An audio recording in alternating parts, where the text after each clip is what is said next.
Hi అండి, అందరికీ నమస్కారం. Welcome back to my channel Sri Sai Vantillu. ఈరోజు ఈ వీడియోలో అరటికాయ ఫ్రైని ఎలా తయారు చేసుకోవాలో చూపించబోతున్నాను. ఇది మంచి చట్పటా టేస్ట్తో చాలా బాగుంటుందండి. దీన్ని చాలా ఈజీగా చాలా క్విక్గా తయారు చేసుకోవచ్చు.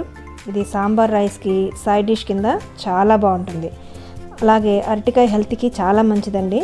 మరి ఈ ఫ్రైని ఎలా తయారు చేసుకోవాలో చూసేద్దామా?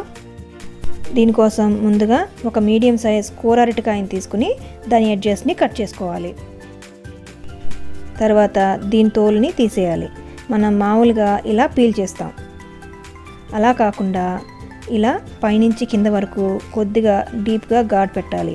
మరీ డీప్గా కాదండి, కొంచెం లైట్గా ఇలా అంతా పెట్టాలి. ఇలా పెట్టినాక ఎడ్జెస్ని ఇలా స్క్రాప్ చేస్తే, కొద్దిగా లైట్గా స్క్రాప్ చేస్తే ఇది ఈజీగా వచ్చేస్తుంది. చూడండి, ఇలా అంతా ఒకసారి స్క్రాప్ చేయాలి.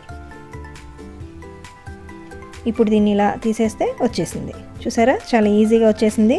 ఇలా చేయటం వల్ల మన చేతులు కూడా నల్లగా అవ్వవు. ఇలా మొత్తం అంతా ఒలిచేసుకున్నాక దీన్ని చిన్న చిన్న ముక్కల కింద కట్ చేసుకోవాలి. ఈ ముక్కల్ని కొద్దిగా సాల్ట్ వేసిన వాటర్లో వేసి పక్కన ఉంచుకుందాం. ఇప్పుడు స్టవ్ వెలిగించి ఒక కడాయి పెట్టి దానిలోకి 3 టేబుల్ స్పూన్ల ఆయిల్ని యాడ్ చేసుకోవాలి. ఆయిల్ కొద్దిగా హీట్ అయినాక 1/2 టీ స్పూన్ ఆవాలను దీంట్లోకి వేసుకోవాలి. ఆవాలు చిటపటమన్నాక దీంట్లోకి 1/2 టీ స్పూన్ జీలకర్రని, అలాగే 1 టేబుల్ స్పూన్ పచ్చిశనగపప్పును వేసుకోవాలి. తర్వాత ఒక ఎండుమిర్చిని వేసి ఒకసారి బాగా కలుపుకోవాలి. ఇప్పుడు 2 వెల్లుల్లి రెబ్బల్ని వేసుకోవాలి. ఆ తర్వాత 2 పచ్చిమిర్చిని చీలికలుగా కట్ చేసి వేసుకుని 1 నిమిషం పాటు వేగనివ్వాలి. ఇప్పుడు సన్నగా కట్ చేసుకున్న ఉల్లిపాయ ముక్కల్ని వేసి బాగా కలపాలి. కొద్దిగా కరివేపాకును వేసుకుని మరొక నిమిషం పాటు వేగనివ్వాలి. ఇప్పుడు చిటికెడు పసుపు వేసుకుని ఉల్లిపాయ ముక్కలు లైట్ గోల్డెన్ బ్రౌన్ కలర్ వచ్చేంత వరకు వేగనివ్వాలి. ఉల్లిపాయ ముక్కలు వేగిపోయినాయి కదా, ఇప్పుడు మనం ముందుగా కట్ చేసుకున్న అరటికాయ ముక్కల్ని వేసుకోవాలి. ఇప్పుడు వీటిని ఇలా తిప్పుకుంటూ 1 నిమిషం పాటు బాగా వేగనివ్వాలి. ఇప్పుడు రుచికి సరిపడినంత ఉప్పు వేసి అంతా ఒకసారి బాగా కలుపుకోవాలి.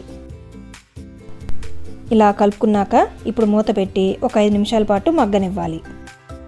5 నిమిషాల తర్వాత మూత తీసి ఒకసారి అడుగు నుంచి బాగా కలుపుకోవాలి, లేదంటే అడుగున మాడిపోతుంది. ఇప్పుడు దీంట్లోకి 1 టీ స్పూన్ కారాన్ని యాడ్ చేసుకుందాం. మీరు మీ రుచికి సరిపడినట్టుగా యాడ్ చేసుకోవచ్చు. ఇప్పుడు ఇదంతా ఒకసారి బాగా కలుపుకుని మూత పెట్టి మరొక 2 నిమిషాల పాటు మగ్గనివ్వాలి. 2 నిమిషాల తర్వాత మూత తీసి చూద్దాం. చక్కగా మగ్గిపోయిందండి. లేతగా అయితే తొందరగా అయిపోతుంది, అదే ముదురుదైతే కొంచెం టైం పడుతుంది. ఇప్పుడు చివరిగా 1 టేబుల్ స్పూన్ నిమ్మరసాన్ని దీంట్లోకి వేసుకోవాలి. నిమ్మరసం యాడ్ చేయడం వల్ల దీనికి మంచి టేస్ట్, ఫ్లేవర్ యాడ్ అవుతాయి. అలాగే నిమ్మరసం యాడ్ చేశాక దీన్ని ఎక్కువసేపు వేపకూడదండి. చూసారా, ఇది చక్కగా వేగిపోయింది కదా. ఇప్పుడు స్టవ్ ఆఫ్ చేసుకుందాం. అరటికాయ ఫ్రై రెడీ అయిపోయింది. దీన్ని చాలా ఈజీగా క్విక్గా తయారు చేసుకున్నాం కదా. దీని టేస్ట్ కూడా చాలా బాగుందండి. మరి మీకు కనుక ఈ రెసిపీ నచ్చినట్టయితే మీరు కూడా మీ ఇంట్లో ట్రై చేసి మీకు ఎలా కుదిరిందో, అలాగే మీకు నచ్చిందో లేదో నాకు కామెంట్స్లో షేర్ చేయండి. Thanks for watching. మీకు కనుక ఈ వీడియో నచ్చినట్టయితే లైక్ చేయండి, షేర్ చేయండి, నా ఛానల్ని తప్పకుండా సబ్స్క్రైబ్ చేయండి. అలాగే మరిన్ని వీడియో నోటిఫికేషన్స్ కోసం పక్కనున్న బెల్ ఐకాన్ని క్లిక్ చేయండి.